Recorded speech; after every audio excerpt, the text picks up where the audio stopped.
நினச்சிட்டேன். தண்ணி அங்கே தான் வந்துட்டு இருந்துச்சு. அதுக்குள்ளே பார்த்தோன்னா இவ்வளோ தூரத்துக்கு ஏறித்தான்.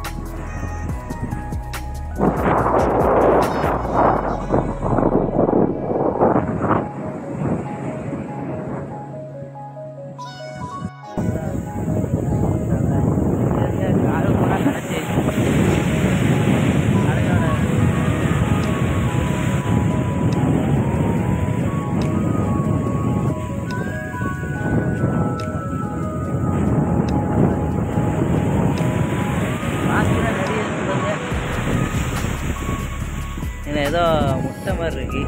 காசி செடி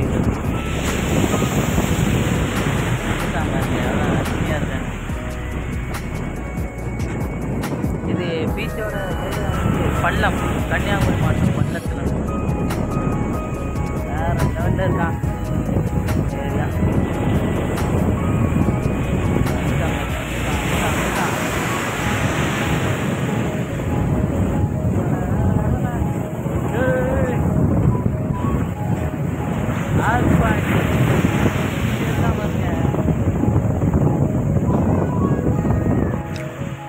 சரியான ஏரியா கன்னியாகுமரி மாவட்டத்தில்.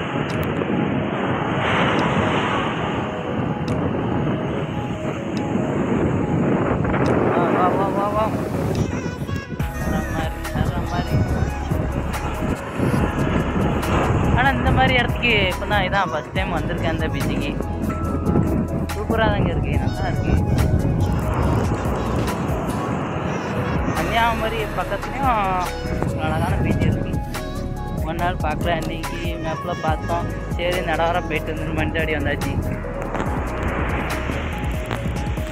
நான் எப்படி இருக்கான் ஏரியா எப்படி இருக்கு? இதுதான் போயிட்டு போகணுன்னு சொன்னேன், கேட்டீங்களா? ஆமாம், போட்டிங்கில் நிறைய கப்பல், நிறைய மீன் பிடிக்குது, படகு மீன் பிடிக்க போகலையா? என்னென்ன கிடக்கு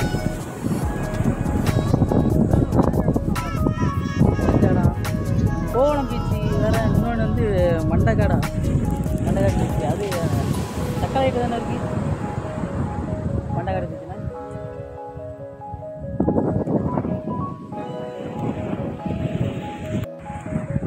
ஓகே காய்ஸ், நாங்கள் இப்போ கிளம்பியாச்சு.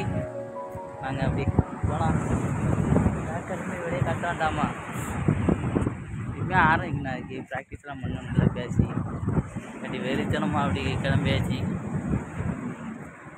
மணி ஒரு 5 ஆகிட்டு, 5 தாண்டிட்டு.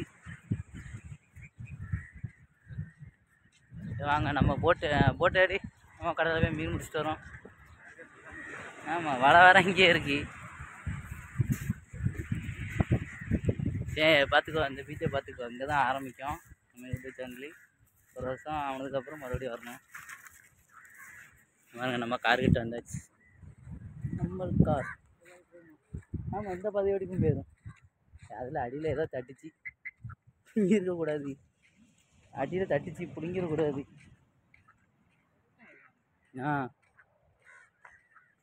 அதான் இங்கே மீன் பிடிச்சிட்ருக்காங்க.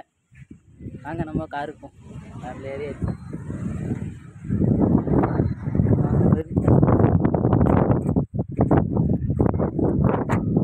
ஏது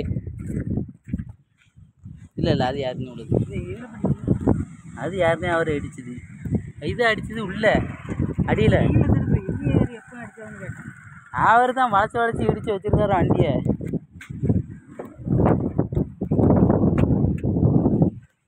ஃபேண்டை போய் கடத்தணும் வண்டியில் வச்சு.